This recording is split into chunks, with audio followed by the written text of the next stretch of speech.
At medyo umupa ng ulan, grabing ulan. Pero alam niyo, kahit anong lakas ng ulan po dito talaga, dito po sa aming lugar, ay hindi bumabaha. Maraming salamat sa Panginoon. Kasi nga, kahit pa paano, iligtas po itong aming lugar. Sana naman, yung ating mga kababayan po dyan, na lubog na sa baha, ay nakapag evacuate na. Okay? Kasi wala talaga tayong maasahan sa gobyerno natin. Ha? Wala na yung sinasabing flood control. Okay? Wala na tayong maasahan talaga kundi sarili natin. So ngayon, titingnan natin ang ating mulberry na binaha ng ulan. Titingnan natin kung may makukuha pa tayong bunga. Kasi nung isang araw, namitas tayo rito. So kahit pa paano, may nakuha tayo. Ito ang ating mulberry. Yan. Yun, Bing, yun o, pwede na itong patis, ano, yun o, pwede na.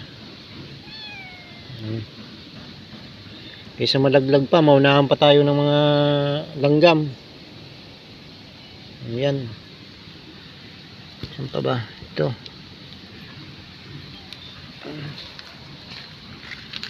Yan. Pitas-pitas, yan ang kinagandahan pag may tanim ka.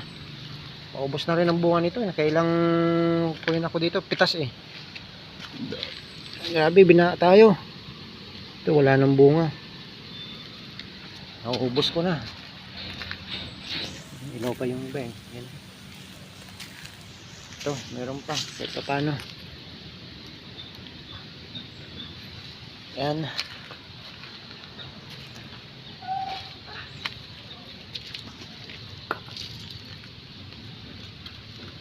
Illinois daw ang tawag dito sa ganitong variant ng tawag ito, mulberry. So ito lang yung natitira natin na bunga. Naubos nung nakaraan nilanggam. Yan. Naglaglagan lang kasi sa lakas ng ulan. Ayan. So okay naman yung ating mga tinanim dito na mulberry. Ilang puno pa lang to. Yan, nag-yelo na oh. Dahil sa sobrang babad sa ulan oh. Yan siguro ang dahilan pag sobrang babad sa tubig. Nag-yelo yung kanyang dahon. So sa mga nakakaalam po dyan, pahingi naman po ng tip. Kung ano yung magandang tawag yan, magandang pang abono, fertilizer po rito. Ito, meron pa. Yan.